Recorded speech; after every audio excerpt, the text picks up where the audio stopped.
Pikmin 4 is finally happening. It feels like it's been forever since there was a proper entry in the series, especially after the first two came out pretty close together on the GameCube, and then we had a 9-year gap before Pikmin 3 released on the Wii U, and now another 10-year gap before the July 2023 release of Pikmin 4. But I think the wait felt extra long because after years of rumors about it existing, we didn't even get official confirmation of Pikmin 4 until late last year, and now suddenly it's releasing this summer. What kind of series has decade-long gaps between games just for a sudden reveal and then release? Oh, right. Maybe I just like the Underdog series. Point is, Pikmin has had a complicated history full of ports, poorly reviewed spin-offs, and quirky side projects that all prove there's a lot of personality to be mined from these adorable plant-like creatures. So why isn't this franchise a bigger deal? Well, let's explore the history of these little guys and see if we can't uncover some treasure. I've always been a big fan of this series, and I want to help build the hype going into the unexpected summer release for this new game.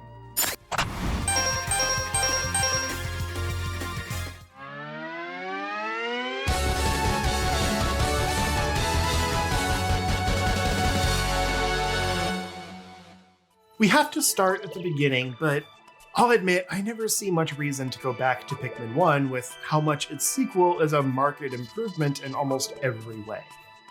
Sure, Pikmin 1 is a solid foundation to build the series off of, but if you look at the two GameCube titles side by side, it can be hard to even tell a difference between them from a visuals and gameplay standpoint. So I'm going to focus much more attention on the sequel, but we can use the first game to at least establish a world-building baseline. For those that don't know, this series follows a group of alien explorers that are in space for different reasons depending on the game, but the first one has you playing exclusively as Captain Olimar, an alien from the planet Hocotate, who was knocked off course by a comet while on vacation and crash lands on an unnamed planet, which is generally inferred to be Earth due to the types of junk the player discovers and considers alien treasures. The first game doesn't have much in the way of backstory, but Olimar is stranded from his wife and child. Why he was on vacation without them is beyond me, but here we are. And he works for the Hocotate Freight Company. Anyway, Olimar crash lands and is greeted by these plant-like creatures called Pikmin. The first game has 3 types. Red Pikmin are fireproof and more powerful. Yellow Pikmin can be thrown higher and, in this game, can pick up bomb rocks. And blue Pikmin have gills that make them uniquely equipped to traverse through the water and reach areas the other Pikmin can't. Olimar can carry up to 100 Pikmin split between these types, which he pulls from their kind of onion home bases, and use them to fight enemies and lift treasure. Think of him like Ant-Man, mind-controlling these tiny creatures with extraordinary strength into fighting his battles for him. Like I said, this first game is pretty simple, but a strong foundation. The story hook is to rebuild Olimar's ship within the 30-day time limit using the scattered pieces he finds across the map, and certain pieces open up new areas where he can find even more parts. He's also kind of inadvertently helping this rare species proliferate by taking enemies and other, food pellets back to the breeding chambers the Pikmin live in, which, as I mentioned, are called onions. It's a nice symbiotic relationship, until you accidentally or purposefully drown or burn half your Pikmin team and cause their extinction instead. The circle of life can be cruel. There's also occasional bigger boss enemies to take down that can give major population boosts and might even be holding ship parts in their bellies, because most animals are stupid and will eat anything. Unfortunately, the actual combat is pretty basic, with the only real mechanics being navigating the environmental hazards and figuring out what Pikmin are best for that area or enemy. Like I said, red Pikmin are the strongest fighters, so you generally fill your team with those and then just bring enough others to handle hazards, like grabbing treasure from the water or blowing up a wall with a bomb rock. The rest just boils down to flinging your ant-like partners onto enemies and then whistling them back to you before the enemy eats them or stomps on them. And due to how fickle the little guys can be sometimes, I personally find it pretty hard to keep them from killing themselves out of stupidity. They're actually more like lemmings than ants. They will continue on with their assigned task until you tell them otherwise, even if they walk right into their own death by following your command. Luckily, with only 3 types of Pikmin, it's pretty easy to keep a healthy stock of extras in their onions, so go nuts. They're expendable. I mean, look at these cute little faces. You don't care if they die, right? Right? That's what I thought, you monster. So, with the basic mechanics of what Pikmin as a franchise is out of the way, let's go ahead and move on to the second game. I'm not full-on reviewing these games from beginning to end. I'm just establishing the world and the gameplay to prepare new players for Pikmin 4. If you want a full-service experience, play the games yourself. There's plenty of time. Pikmin 2 does what sequels should do. It takes the solid foundation and just adds more of everything. New Pikmin types, new gimmicks, such as sprays that give your Pikmin an edge in combat or petrify enemies so you can take them down without risk, and a new playable character complete with an added 2-player battle mode this time around. Yes, this time Olimar is joined by a bumbling new recruit named Louie. And in case you're wondering if Olimar and Louie being somewhat similar to Mario and Luigi is a coincidence, it is not. There's actually a lot of little Mario-related Easter eggs in the game, so that's fun. Unfortunately, you can't fully play the game in 2-player co-op. I guess probably the GameCube couldn't handle it. Instead, you just have like race to the finish style missions against each other, but it's still neat that they added a 2-player option considering there's 2 characters to play as. It's better than nothing. But yeah, the story kicks off in pretty similar fashion to the first game. The now 2 playable characters are dropped onto the same unknown planet, but this time they go there on purpose. Kind of. A fun opening cutscene shows that new character Louie loses a freight shipment and puts the company majorly in debt, causing the president of the company to freak out and send the pair to the planet to basically loot its resources for anything of value that can pay off the debt. Basically, you're asked to, dig through the couch cushions for change. Because the president sold Olimar's old ship, the SS Dolphin, they're equipped with a new ship that talks and identifies each item and its value, and then they're sent on their way. You actually start as Louie, stranded and separated from Olimar, as a way to reintroduce the Pikmin to the player using a new character. And then you get reunited with Olimar and start learning some of the new mechanics added.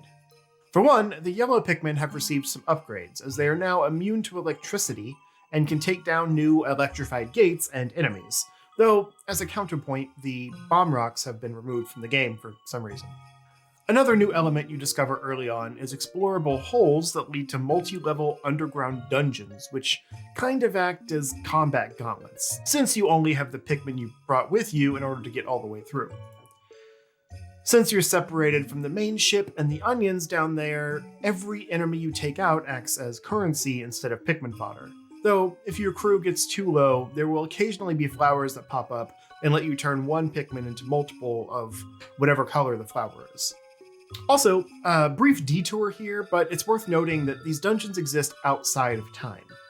I didn't really touch on the time mechanic in the first game, because it fit better here, but while Pikmin 2 no longer has a 30-day limit on it, each day still has a time limit until sundown. The real dangerous enemies come out at night on this planet, and any Pikmin left behind are vulnerable to attack, so it's important to finish up all your business and gather any loose Pikmin before sundown each day. I haven't timed it out myself, but according to guides, a normal in-game day lasts about 13 minutes. And unfortunately, there's no reverse song of time to slow that down in this game. So you have to be efficient in what things you plan out each day, as everything from carrying treasure back to the ship to taking down barrier gates can eat up precious time. And since you're still limited to 100 Pikmin on the field at any given time, you don't want to split your focus too much. Pikmin 2 helps with that by having 2 characters, but since you're still playing solo, there's only so much you can do to split them up. But this can also make it harder to track down stray Pikmin left behind, since your days are more split in focus, so you have to be careful to make sure they're all with at least one character. Even if you're walking treasure to the ship, for example, they'll still be considered left behind because they're not with the captain. which sucks. So yeah, now that I've explained the time limit, it's easy to understand how nice it is to explore these subterranean dungeons without that time limit. My favorite thing is finding a hole super close to sundown on a day where I've barely made progress, and then spend another half an hour or so grabbing a ton of treasure down there, and ending up with a great end-day haul after all. But there's a lot more to these dungeons than just treasure hunts frozen in time. I mentioned this game introduces new Pikmin types, and the justification for Pikmin that didn't exist, despite this being the same planet as the first game, seems to be for them to live underground where you didn't explore before. Some underground flowers convert any of your Pikmin into the new types of Pikmin, and this is the only way to get those, making them pretty limited and extra precious to keep alive, since those flowers are limited in how many Pikmin they'll spit out. First, you find the purple Pikmin, which are adorably chubby little guys that are much stronger and slower than any others. Each one acts like 10 regular Pikmin when it comes to carrying weight, and they can also weigh down flying enemies and stun any other enemies when thrown. They're probably the best Pikmin in the game, and it feels like they made them limited just to balance that. Though you could grind out as many as you want by repeatedly going into the caves their flowers live in, but it's just tedious.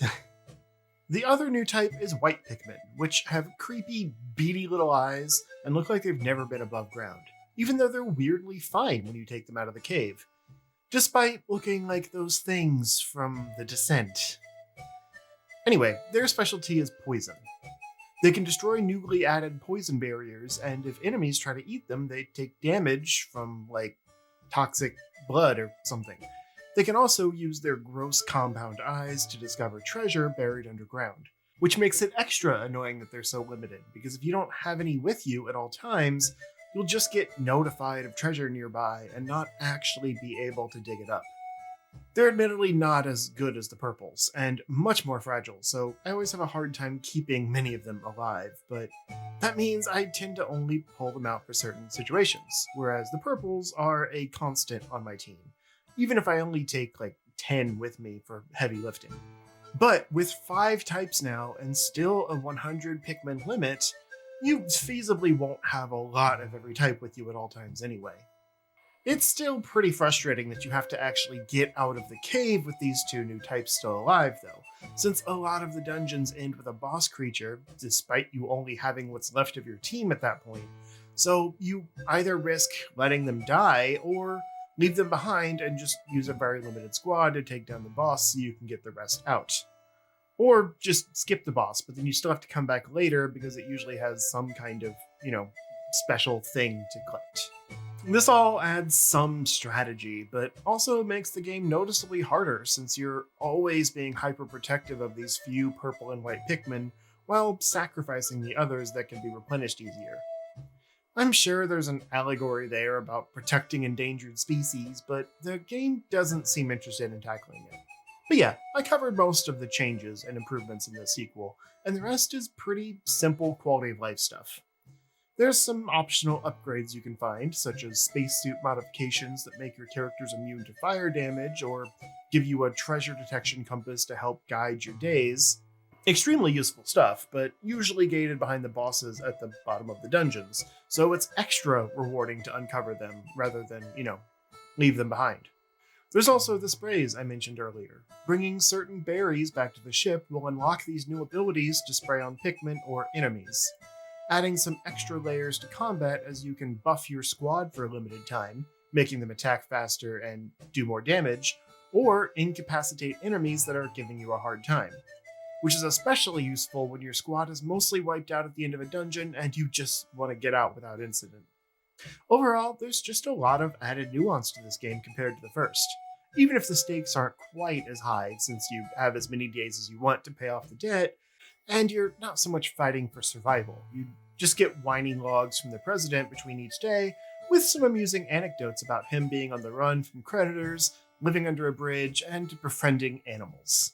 But I'll take more enjoyable gameplay over higher stakes any day. After 2 successful games pretty much back to back, the series took a surprisingly long hiatus. As I mentioned, the first 2 games were both GameCube, establishing a strong new IP for new hardware. After that, Pikmin as a property would stay in the zeitgeist, with Olimar being added to the roster of Smash Bros. Brawl, the first two games getting re-released on the Wii with updated controls, and some promotional material popping up just due to how cute Pikmin are in general. But it would be a long time without any news of an actual third installment, aside from occasional rumors and interviews insisting they're working on what's next and just have nothing to reveal at this time. Yeah, starting to sound familiar, huh? Actually, no, even Metroid got more love than Pikmin during this time period. Weird. But after an initial offhand announcement in 2008 of a new Pikmin title for the Wii, nothing else was heard of this supposed game until 2011, when they mentioned the game had shifted to the Wii U and would therefore need more time to develop for the new hardware.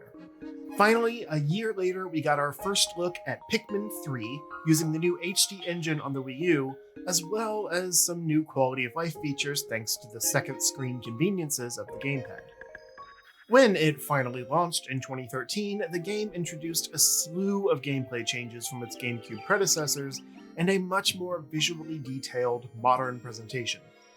Pikmin 3 introduced 3 new playable characters from a new planet called Kopai that seems extremely similar to Hokate, but whatever. They are on a reconnaissance mission for food to bring back to their planet struggling with a severe famine due to overpopulation. Again, there's some social commentary that the game doesn't seem terribly interested in exploring, and I get it, the overall vibe of the game is very cartoony and kid-friendly, but it wouldn't hurt to explore the mature themes a little more. Anyway, they discover the literally fruitful planet dubbed PNF 404, the first time this Pikmin planet has been named. I actually had to be careful describing the planet with the first two games, because I didn't realize they never used that designation until now. Naturally, the trio crash land and you spend the first few days reuniting them with each other, so that the game can introduce its new and returning mechanics to new players after 9 years. The basics are still the same, with colored Pikmin that have their own strengths and weaknesses, but some things have been changed or streamlined. For example, they lean into the yellow Pikmin being electrical by also making them conductors. Some puzzles need you to create electrical connections to light up rooms or activate powered mechanisms, which is pretty dangerous, by the way. Just loose live wires like that? Careless. This game also sees the return of bomb rocks, but any Pikmin can carry them now. And while white and purple Pikmin are mostly removed from the game, relegated to supporting roles in the optional mission modes, there's 2 new Pikmin types in their place that are in some ways even better. The first one you find is rock Pikmin, which look like they sound and have some similarities to purple Pikmin, but without the added carry strength. They can still knock down flying enemies and also destroy hard obstacles like crystal structures and stone walls, and they do the most damage to enemies when thrown, though red Pikmin still have more actual attack power. The other new type is winged Pikmin, and they're infinitely cuter than white Pikmin despite sharing the same beady little eyes. They kind of resemble pink bees and are easily the smallest and therefore weakest type in the series, but because they can fly, they can reach some otherwise out-of-reach locations and also move over hazardous terrain like water. This means that yes, there's finally a Pikmin type other than blue that can traverse water, which is good because this game features a lot more water environments, though some of it can be avoided with clever interactables and makeshift bridges. Winged Pikmin still can't retrieve treasure or attack enemies underwater, but you can take a squad of blue and winged Pikmin through watery environments, which is still a game changer because, let's be honest, blue Pikmin aren't good for much other than doing things underwater. That's why I haven't talked about them much until now. I hope Pikmin 4 gives them some new utility, especially since the new ice Pikmin are going to nerf some of the need to traverse water in the first place. Another big change to this game is how much more spread out everything is. These are huge, sprawling areas with a lot of one-way paths that require you to take the long way around and figure out how to connect each area back together in order to actually get the treasure you find back to the ship. Unfortunately, most of the treasure this time is the same kinds of fruit over and over, so while the past two games had a lot of fun with the goofy names given to all the branded junk you discover, this game takes a step back on that aspect and focuses more on the exploration and puzzle solving. But it's also not that surprising, because sometimes, Pikmin 2 especially, felt like it was just a series of product ads, like Crazy Taxi, and is probably similarly hard to re-release due to all the branding deals required for the game, unless you take them out and then it loses a lot of that personality. Minimizing that stuff in Pikmin 3 makes it more accessible, even if it makes the end-of-day treasure showcase less interesting and easily skippable since you're seeing a lot of the same names over and over again. There's still the occasional fun nostalgia trip as you find electronic relics that provide upgrades to your ship to access new areas, similar to past games, but a good portion of the game will just be throwing Pikmin at grapes. And that's a shame. Though I'll admit, the models for all this food looks delicious. Not enough to make me eat more healthy foods, but it's a little tempting at least. I hope Pikmin 4 has the same high-def treatment for pizza and tacos. This is supposed to be Earth. Where's all the junk food waste? Anyway, I mentioned how big a lot of these areas are, and that plays heavily into some of the biggest quality of life changes in the game. With now 3 characters to juggle, they noticeably streamlined how you can divide and conquer each level. You can still quickly swap between each one, but you can also now pull up the map and select an auto-navigation location for each character to take their separate Pikmin teams. So while you still focus on directly controlling one team, and you can still only have a total of 100 Pikmin between all 3 teams, the others can be leading to wherever else you want to focus on at the same time. This is a huge benefit, as these expansive areas would have been way too overwhelming in Pikmin 2, where you have to control the 2 characters yourself. Now, you can send them all to totally different parts of the map and have a whole slew of treasure rolling back to the ship all at the same time, meaning much more efficient days. There's also a much better 2-player mode for the main game this time if you'd rather not have to juggle 3 characters at the same time. Though I haven't actually played the 2-player mode, I don't really know how different it is. But the best part of this new system is when you send someone to clear out an obstacle that ends up allowing one of your other characters to more easily access where they're trying to go. That kind of synergy, even when it's accidental, goes a long way to making the world feel alive as areas circle back on each other and shortcuts connect things together for easier ship access. Sometimes you need to keep the whole team together, though, as another new mechanic has you throwing your fellow captains as well as your Pikmin. Let me explain. Some of these connections between areas can only be accessed by throwing a partner across a gap or onto a higher plane, and then sending them to gather pieces for a bridge or push an obstacle out of the way for the rest of your team to get over there. This adds some extra layers to the puzzle solving that makes the game feel more interactive and dynamic than past entries. There's always at least 3 things for your team to split up and do. And without these quality of life features, it would be impossible to manage it all. Speaking of, handling your actual Pikmin is easier than ever too, as you can toggle between each color rather than having to always dismiss the whole squad and then just grab the ones you want. There's still times when you have to dismiss them, like if you're going into water and don't want to drown everything but the blues and pinks. But even that is easier because when you hit dismiss, you can keep whatever group is currently active. So before you head into a fiery cave, for example, you can dismiss all but your reds, and then maybe use another captain to gather up the rest and trek somewhere else with them while you focus on taking out the fire traps. It's so streamlined and nice. I've had a hard time going back to the GameCube titles since this one released. It's probably part of why I was so harsh on Pikmin 1 and 2. There's also some small conveniences, like how the herd of Pikmin stick closer to your captain rather than dragging behind and possibly getting stuck on obstacles and left behind, which, again, it's a lot harder to get them back in those older games, so the fact that it's so easy to lose them is extra frustrating. The only downside to this new system is the lack of direct control of your squad. I did like being able to move them all around, to hug against walls or swirl them around an enemy to start attacking using the C-stick on GameCube. But here they're just a more passive blob that keep pace with you, and the only direct control you have is throwing them or a new charge command that launches whatever color you have selected at a wall, enemy, etc.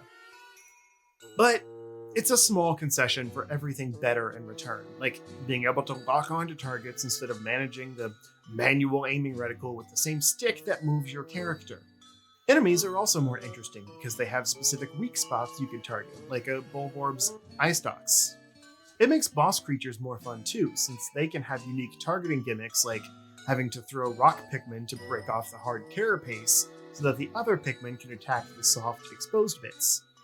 It seems like they knew the combat was more interesting now too, because there's a new boss mode that lets you redo any fight as much as you want. Though I also never really do this mode because I just don't enjoy the boss fights. I lose a lot of my Pikmin. I'm bad at them.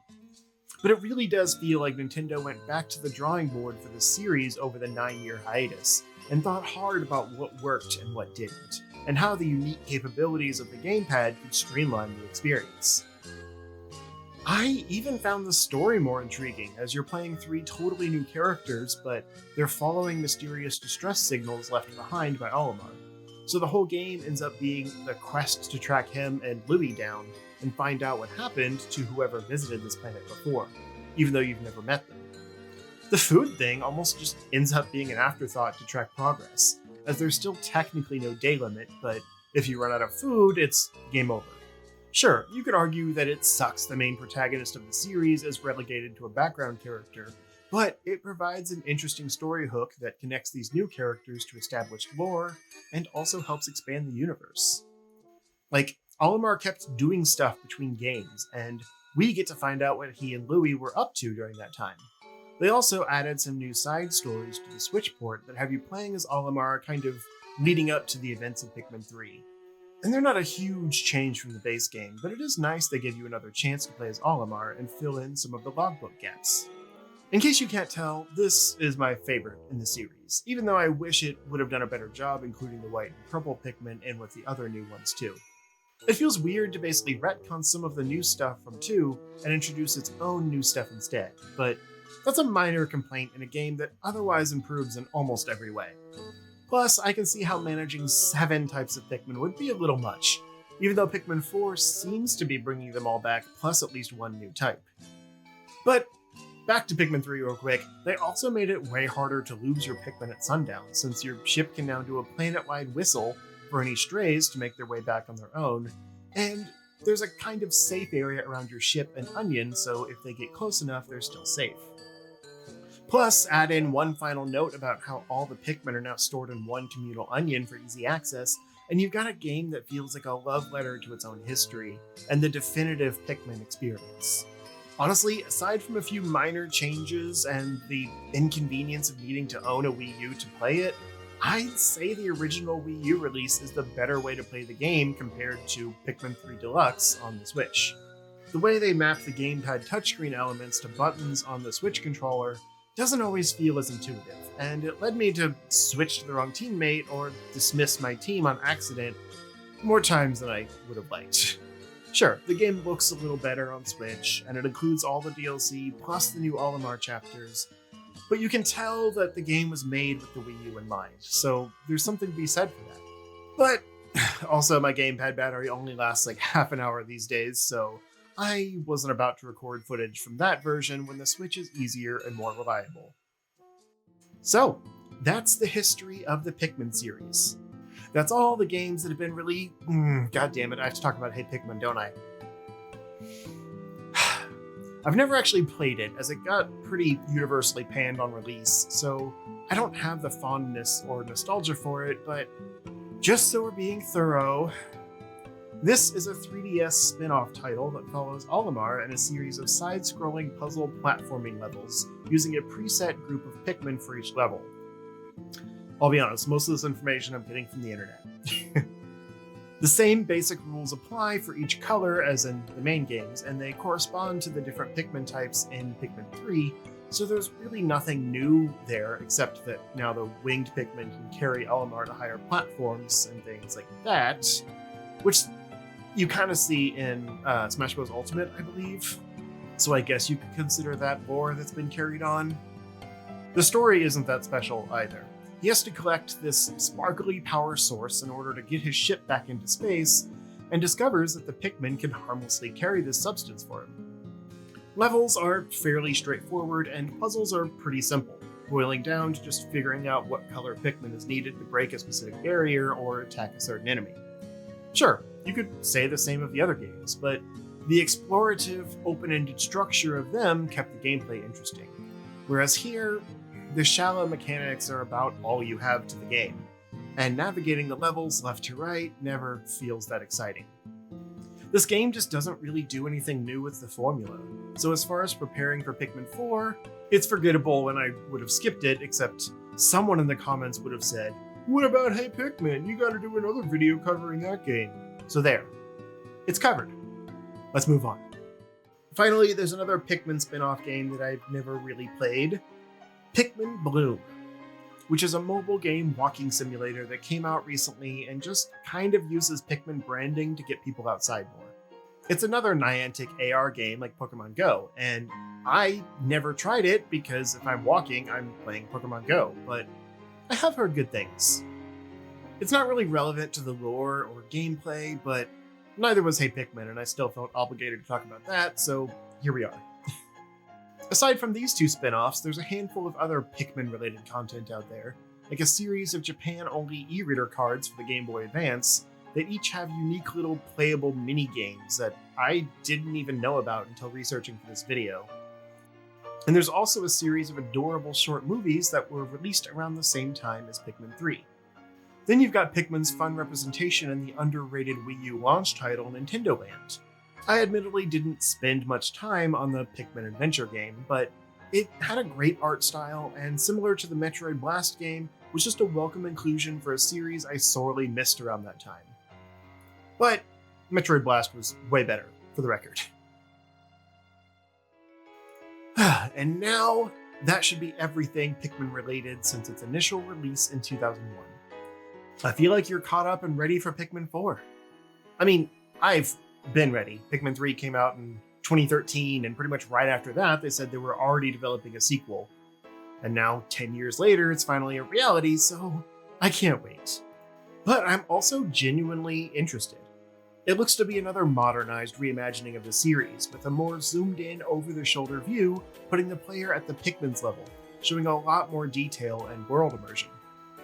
It's a brilliant change, honestly, as Pikmin 3 was beautiful, but it never felt like you got a close enough look at anything, and sometimes it was hard to tell what was environment and what was interactive, just because of how dense but zoomed out the world was. Bringing the game down to the character's point of view will fundamentally change how you view and interact with the world.